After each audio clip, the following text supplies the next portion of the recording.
What's going on, everybody? Welcome to another episode of the Rapid Review. Appreciate everybody joining live. We got everybody on X, also on YouTube. Chat's open on both. What's going on, Brian? So appreciate everybody. Just like Brian, dropping some comments. Let me know anything you want me to look at. Let me know what you think about what I'm talking about. Agree, disagree, questions, anything like that. We're going to be breaking down the overall market, leading themes, leading industry groups. So we'll look at some charts and just taking a look at what the overall market's doing to prepare ourselves for next week. It was a crazy, crazy volatile week. We switched into a correction status, as you guys can see from the thumbnail. But what does that really mean for us? What is our approach going into the next week? When do we know when we're out of that status? We'll talk about all of that this week. So without further ado, it's time for the rapid review.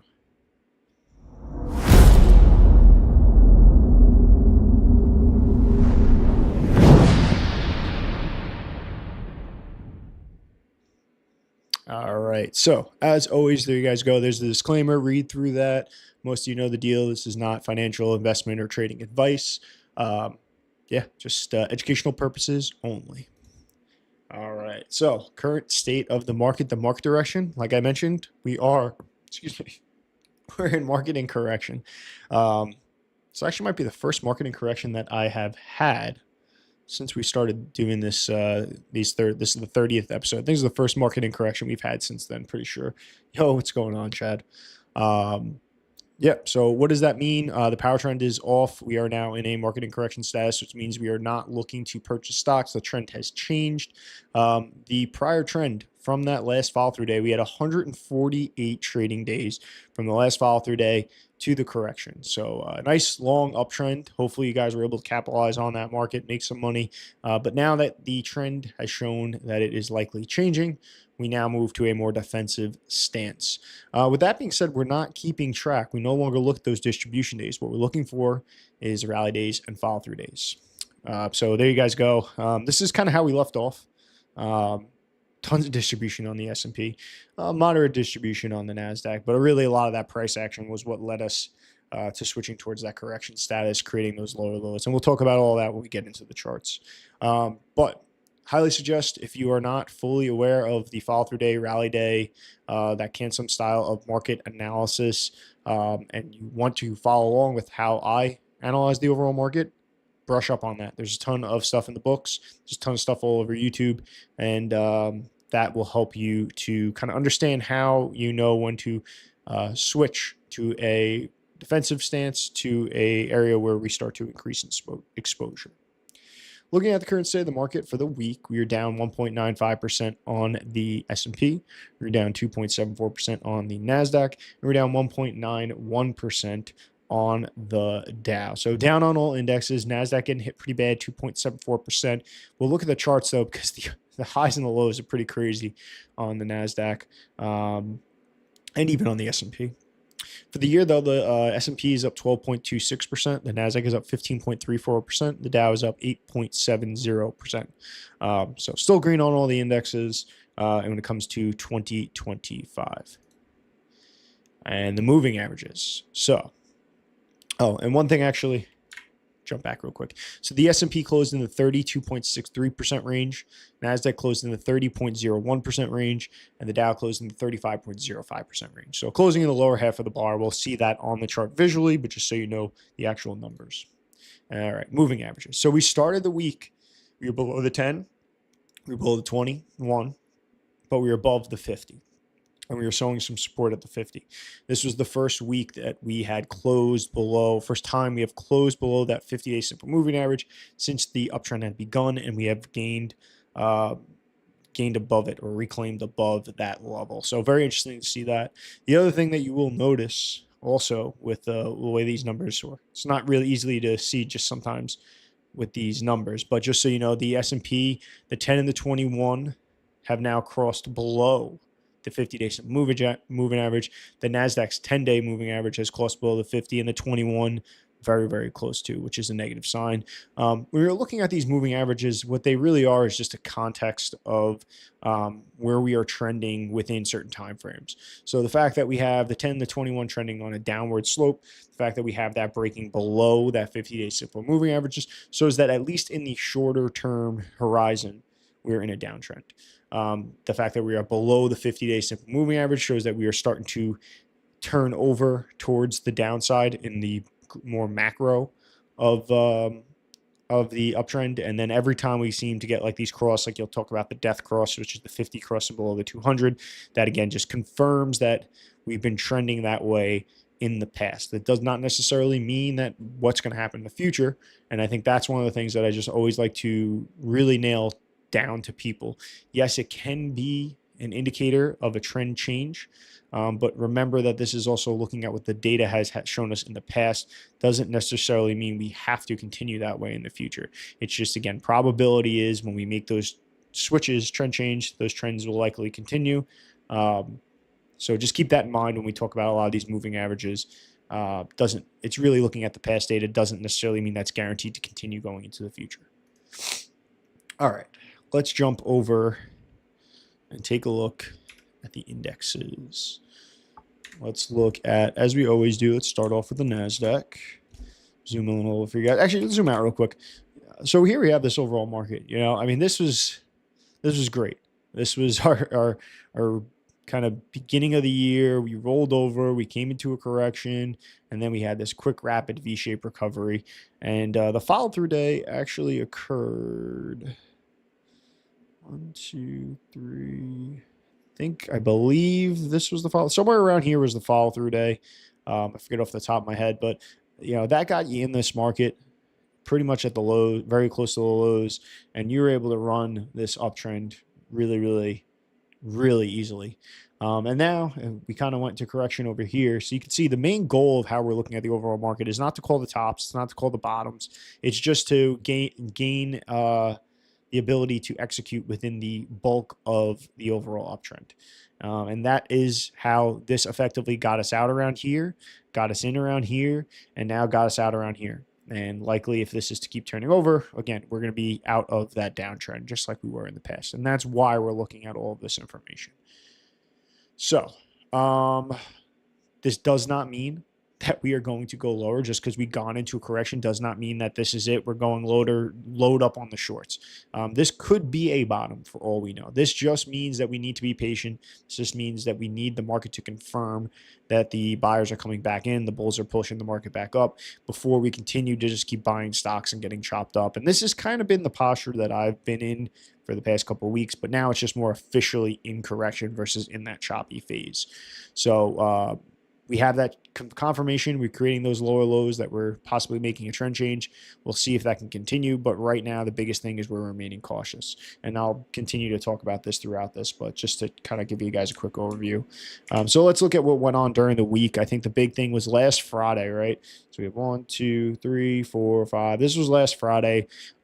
We had the intraday break of the 50-day simple moving average. We then had the upside reversal, gained ourselves back above that 50-day simple moving average.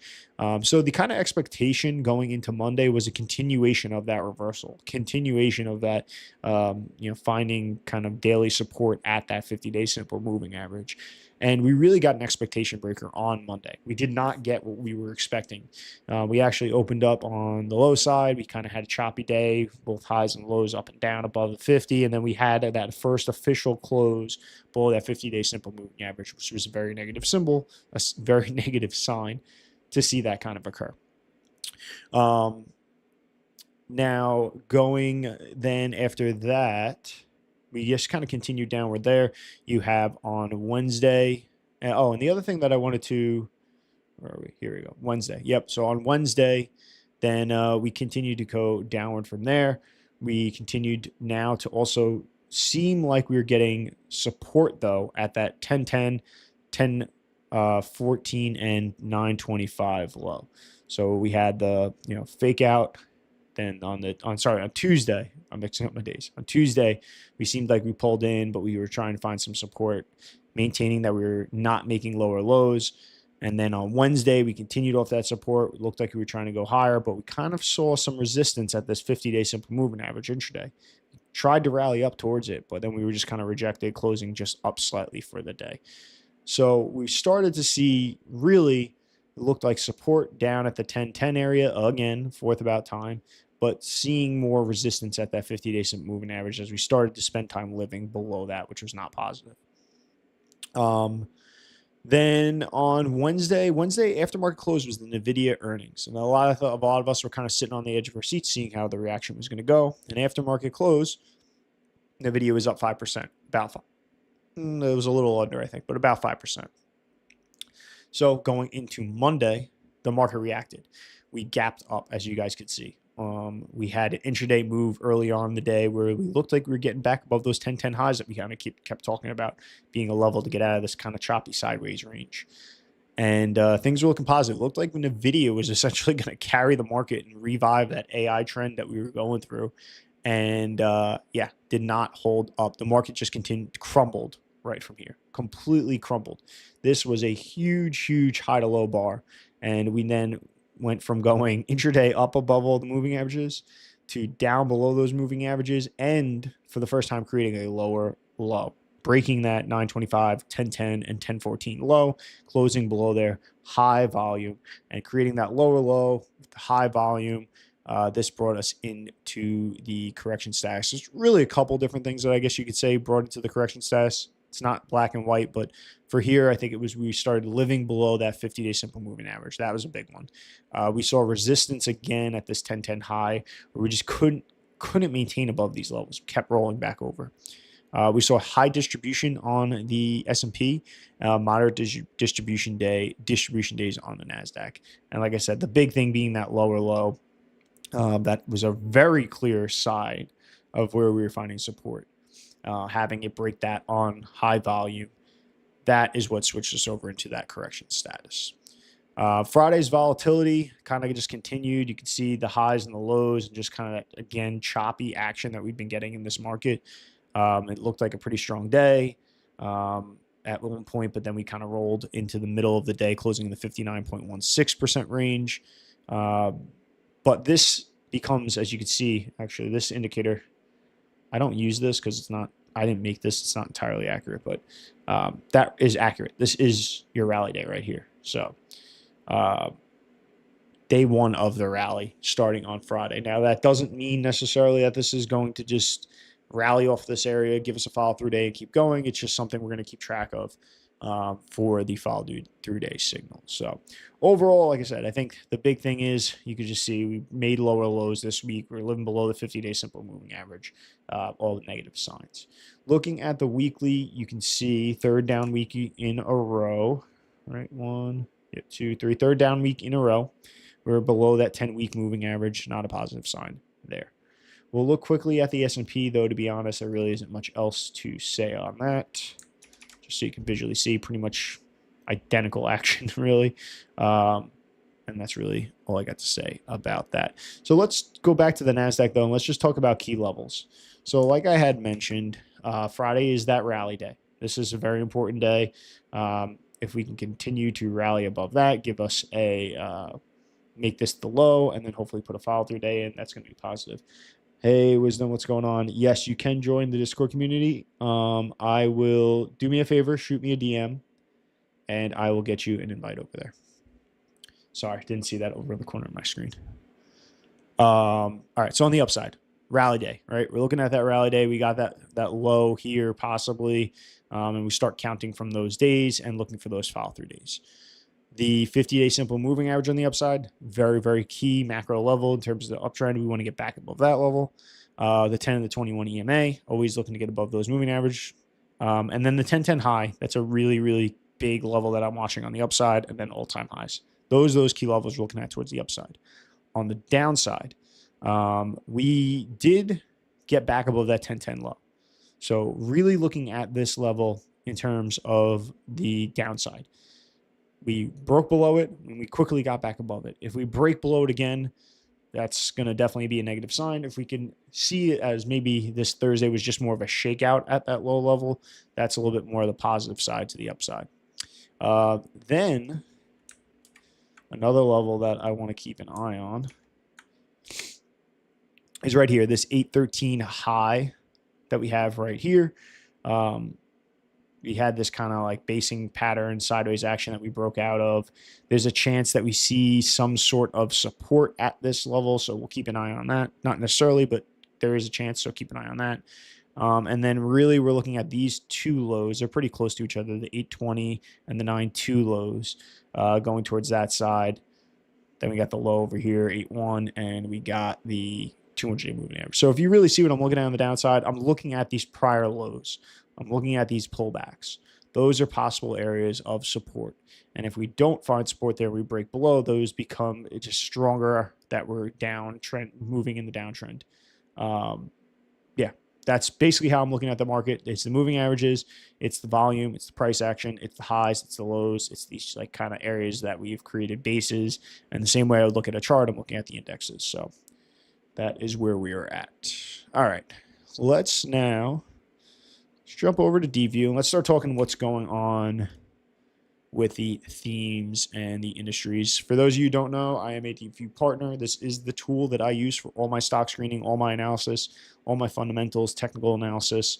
Love this tool. There is no other tool that I have used that has the amount of features, the quality of data, because that's a big thing. A lot of these tools, their fundamental data is not that great.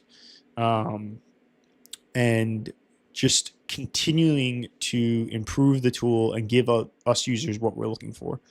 Theme tracker being one of those things that I absolutely love that they have put into this to just make my life easier. And the price point is just slaughters a lot of these other tools out there for what you're getting. Theme tracker. So we have 1 week, 1 month, 3 month, year to date. The big thing, biotech and healthcare. That is what is holding up. I think looking at, especially in the Discord community, most of those names that people are like, oh, I'm thinking of taking this position despite what's going on in the market, tends to be in the healthcare, genomics, biotech range.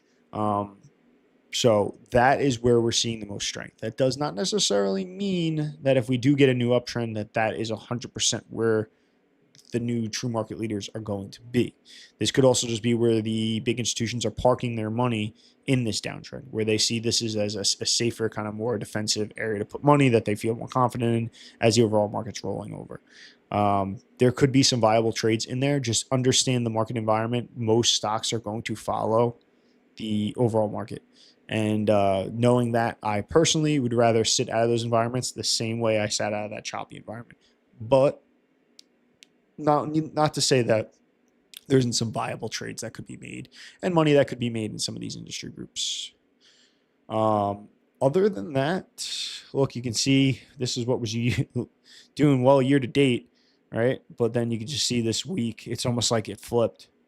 And you got Bitcoin miners, Bitcoin, growth stocks, solar, quantum, AI, silver miners, robotics, China internet, like all these groups that have just been doing very, very well, just getting slaughtered. So, and then some of these groups that were not doing as well, kind of coming into fad. Let's jump over to the ETF theme tracker. So this is a list of ETFs that I've kind of curated, looking at industries, sectors, sub-industry groups. I like doing this because it gives me a chart. It lets me know not only that they are performing strong, but are we coming out of a stage 1 base? Are we coming into a stage 2 uptrend? Are we very, very extended? Helps me understand a little bit more about the trend of what these actual industry groups are doing. So with that being said, I like on the weekends, let's just look at, actually not that one, 1 month RS. Especially when we're talking about what's been going on in the overall market, the last month and a half, really almost 2 months now, looking towards the end of September, is where we've had a lot of this sideways choppy action, some of these groups getting hit. So that's why I'm selecting this 1 month time frame. And I think that's a big thing. The reason I have these time frames is to gain an understanding of relative strength, you need to know what the time frame you're looking at. So I'm looking through this period of chop that we've had, what is showing the most relative strength. If we had a 6 month, let's say, downtrending market, I'd be looking at that 6 month time frame to see what was bucking the trend in that 6 month time frame. If we've had a year of growth where stocks just are going very, very strong, I want to see what is the strongest in that year time frame when everything is going up. So basically, I'm looking at what the most recent trend has been and how long that trend has been going on, and I am looking to see what is showing the most strength within that time frame. That being said, let's go to the RS for 1 month. You have the biotech, pharmaceuticals, Brazilian market, healthcare equipment. So these all doing very, very well. This is kind of what stood out to me, though, this lithium battery tech. And now looking at, here you have the daily, here you have the weekly. So looking at the weekly, you can see we've gotten into a confirmed stage 2 uptrend right here. There is still some overhead resistance, right, over here. But we've kind of broken out of the sideways action. And I would say even if you go to right about here, right towards that September timeframe, it's really started to get out of its sideways action, break, and look like it's in a confirmed uptrend. Looking at it here, we had this pullback towards the 50. So if we're looking at this as a stock, this looks like it could be just pulling back, maybe forming another base. Needless to say, seeing the strength that this has had in the last month, I want to know what's in this group. So what Deepvue allows me to do is if I click on this little H, I now have the 10 names that fall into this. So we got this lithium name here. And again, we have the weekly, and we also have the daily over here. And I could just kind of see what's going on. So like that first one, SGML, clearly bucking the trend. Then we have, clearly bucking the trend there. Albemarle, or however you pronounce that, clearly bucking the trend, starting into that stage 2 uptrend. So here, looking like we're bucking the trend, possibly forming a base. So you could just see the strength in these names, right? These names do not look like, well, some of these don't look like a lot of, well, Tesla, a lot of the other stocks in the market right now. So this is stuff to note, right? So like these stocks that are really performing well are stocks that I'm going to want to probably put on a watch list and just keep an eye on and see if they're really bucking that trend. Other than that, there is some oil refiners. You even saw that a little bit on the theme tracker. You got insurance, banking doing fairly well. So oil and banking, more defensive plays. But nothing really too much else to note in this last month. Like once we start getting underneath that 80 range, that's where the relative strength kind of starts to suck, and I'm not really interested. So that's really all I got in terms of the themes. Let's just talk exposure levels. Cover that kind of quickly, and then we'll go into Brian. I know you had asked me about my interest in some of those stocks, and we'll bring those up as well. So take a sip of water or seltzer. Exposure levels, marketing correction, right? This means you should be in almost all cash. If you have stocks that are holding up, if you have stocks that you have bigger cushions in, you've been maybe trading this long-term position trading, and they're holding above the key levels and following your rules, it is okay to have exposure in those names, especially if you are a much more longer-term position trader. What I would just advise to is you don't want your portfolio being overexposed in this market. If you have 10, 20, 25% exposure out this market, not to the long side, then, and these names are holding up, that is completely fine. If you are somebody right now who is in all cash and you're like, oh, this means I should short the market. Shorting, just like trading long, you need to understand how. It is a different ballgame. You need to have a plan. You need to have studied the short side and understand how the market and stocks acts on the short side. Do not just short because we are in a correction. It is a volatile time.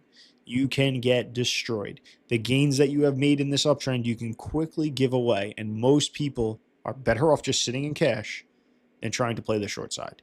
So really, truly understand that. I think it is very enticing to a lot of people to say, we're in a correction, I'm going to short, and people have no business shorting because they don't understand the short side. They have not sat and studied charts and studied strategy and understood the rules that they need to use to apply to trade on the short side.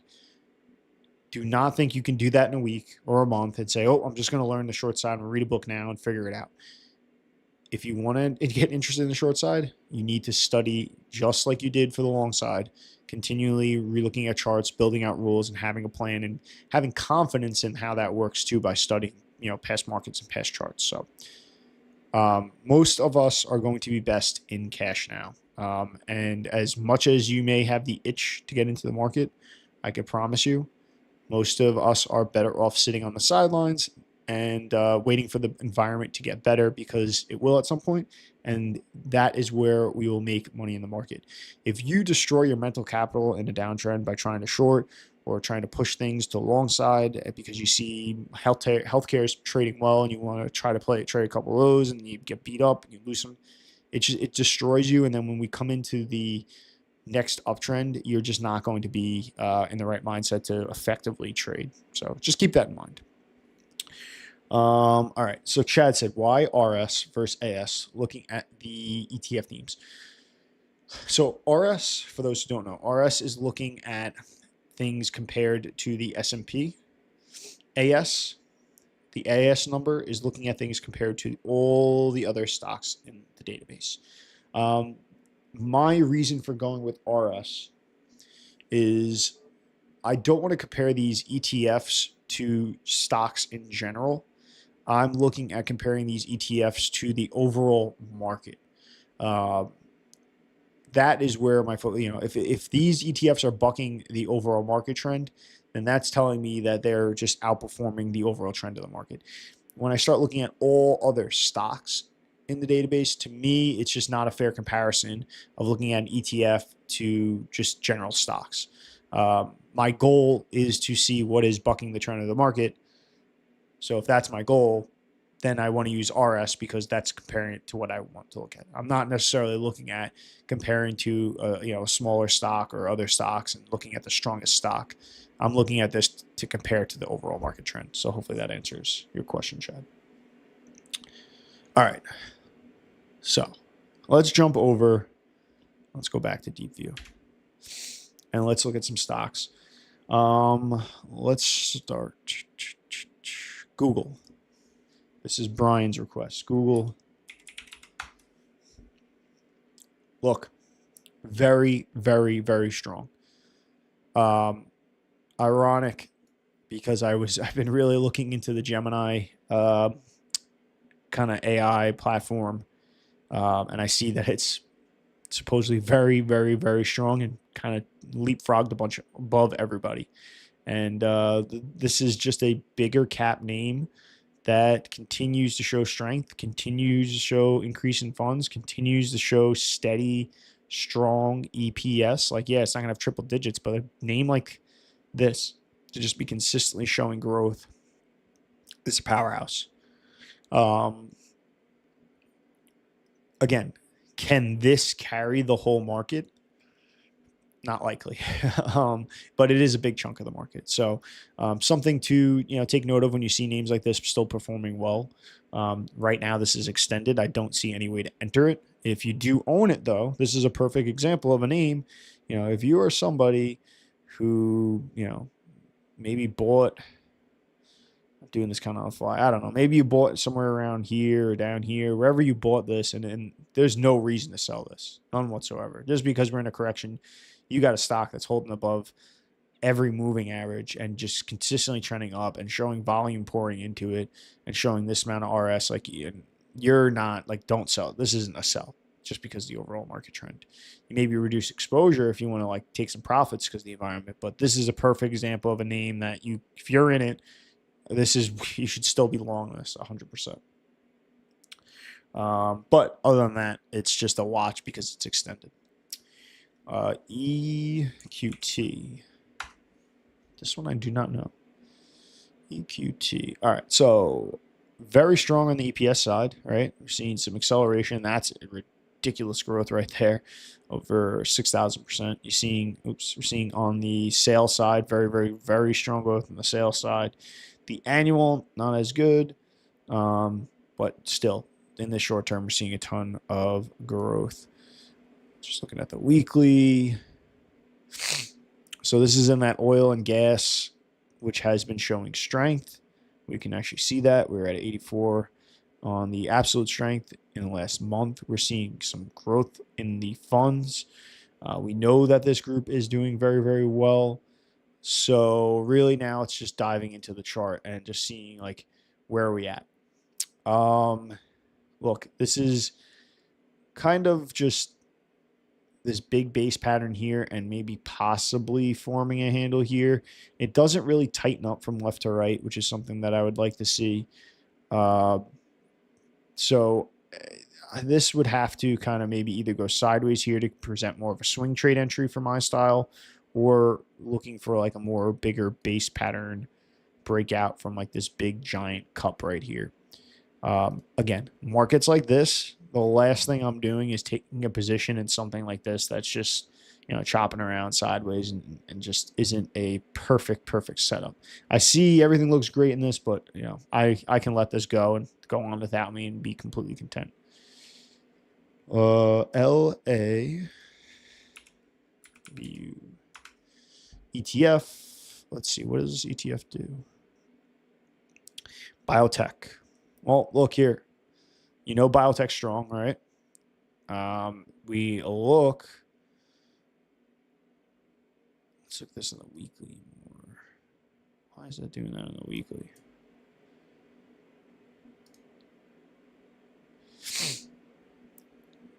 Three X. I'm not a big fan of these leveraged crazy, 3X isn't too bad, but some of these getting 4 or 5X. That's just one thing I just wanted to throw out there. But look, if you want to play that biotech trend and you have a way to enter this, by all means. It's kind of extended right now. If you're looking at the ETF in and of itself, all right, very extended here. I would probably look to maybe tighten up right around this area. Maybe go sideways for a little bit before we can get into this. But this is a way to play biotech 100%. All right, what else? Anything else? Some of the names that I just thought about bringing up, like some of these past leaders, just to bring some context to, you don't want to lose track of these names. All right, this was a really strong performer. We're below the 50, right? We're below the 50 here. We had a ton of volume pour in. We had like a failed breakout over here. Don't lose track of these names. Often in new uptrends, we'll see new leaders, but sometimes when you have a name,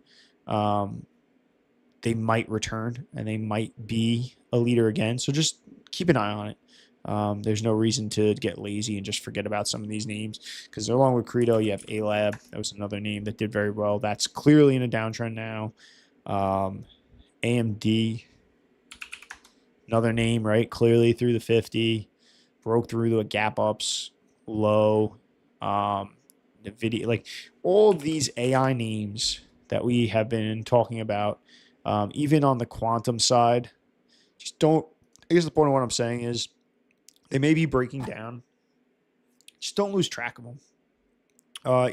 Deepvue has these themes and these watch lists. Like I could click here for quantum, and here's all these quantum names, right? So I could look at RGTI. It's clearly in a downtrend, but just especially these industry groups and these themes that we know are very likely the future of the world. Oracle, another name. Like, just don't lose track of these names. Keep a pulse on them. Sometimes you can even just set alerts just to know, like, all right, if we get back above like this level, at least I want to know what's going on. That would just be something I would add. Here's Apple Oven. This was a big leader last year. If you lost track of it, you would have seen that. If you wouldn't have seen that, this became another big winner for this year. So, yeah, no problem, Brian. Would I say Google has broken out? Yes, Google has broken out. Google is definitely broken out and extended. Looking back at that, this is probably from this area right here, I would say. But I mean, it's broken out from. I don't even know why this is here. It shouldn't be there, but there's been a lot of ways to get into this, but now we're extended, way extended. No matter what way you look at this, it's extended, time frame wise. All right, let's finish this off. Final thoughts. Couple things. This is just, to be completely honest, this is not the time to be lazy. This is not the time to tune out of this market. People tend to, in these corrections, especially people that only trade the long side, tend to get lazy, tend to say, I'm not buying anything in this market, and kind of sit on their hands and just take a break from the market. Not the time. Look, if you got to take some time away from the market and just kind of clear your head a little bit, no big deal. But especially once a week, at least on those weekends, you should really, this is the most important thing, I think, continue to screen for stocks. Continue to look for those stocks, bucking the trend, holding up, outperforming, showing relative strength.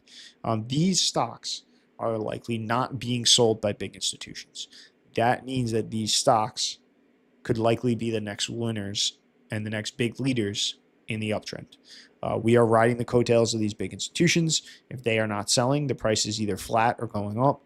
And if they're doing that as the market's trending downward, you can kind of see just that they're not selling into these, selling off these names and sometimes even accumulating them. So definitely keep screening for stocks. And again, remember that it goes both ways. The last market leaders don't necessarily have to be the market leaders again. So don't just focus on those. Look to see those new names that you've never heard of that could be the next big winners. But also don't forget about those leaders because they could return in. So it goes both ways. Don't forget about them, but also don't just only focus on those, and look for those names that you've never heard of. Like, don't be afraid when you're screening for a stock to see something and go, wow, this looks really good. And then be like, oh, what the hell is this name? I don't know what they do, and just move on. Sometimes like those names, like Credo for me, was like, I didn't know what the hell Credo did. Ended up being a big leader. And there's been a lot of names that they come across my screen and I'm like, what does this company do? And then they become a name that's all over X. So the next thing, study. Because the market environment is the way it is, there's going to be a lot of extra time. There's not going to be, the list you're screening through are not going to be as big. There's not going to be as much work to do because you're going to be not logging trades you're making or doing certain things to just kind of keep up on your long trading. So if your routines are getting shorter, you're going to have this extra time. Take that extra time, reread some of your trading books, go over your rules, study previous trades, study stocks from this past market that you had missed, study model book stocks, study prior other true market leaders. Look at how you could have handled a trade better that you were trading. Look at the trades you just completely screwed up and how you can prevent that. Revamp your rules, write them out, prepare yourself for the next market. This is a time to reset, and it's a chance to really train yourself for that next big market. It's like a fighter, right? I'm a big fan of UFC. This is like that period of time between matches. And that fighter is in training camp, and he's lifting, and he's running, and he's sparring, and he's training XYZ jiu-jitsu and judo and wrestling and boxing. Like, they're doing everything they need so that when they step into it, when that bell rings, the lights go on, they're ready to perform at that top level. Think about these corrections as your training camp so that when that market turns around and the lights are on, you can execute and you can do your best and extract money from that uptrend. So overall, just don't be lazy. All right. Looks like we got nothing else in here. Especially YouTube. Appreciate you guys dropping a ton of comments. Wisdom. Let me see, actually. Yep, I got your account. So I'll shoot you a message with the Discord link so you can check that out. Anybody else interested? Here. There you have YouTube channel. Everybody in YouTube, the Discord link is in the description. Everybody in X, just shoot me a message and I'll get it over to you. Other than that, there's my email. If you want that ETF list that I have, just shoot me an email and just in the subject say send ETF tracker Excel sheet, and I'll send you all the names that I kind of put in that list and came up with. And again, X, there's the YouTube channel. It's great for watching replays. All the prior ones are up there. And for YouTube, there's the X account if you want to follow me on there. Other than that, that's all I got for this week. Appreciate everybody joining me.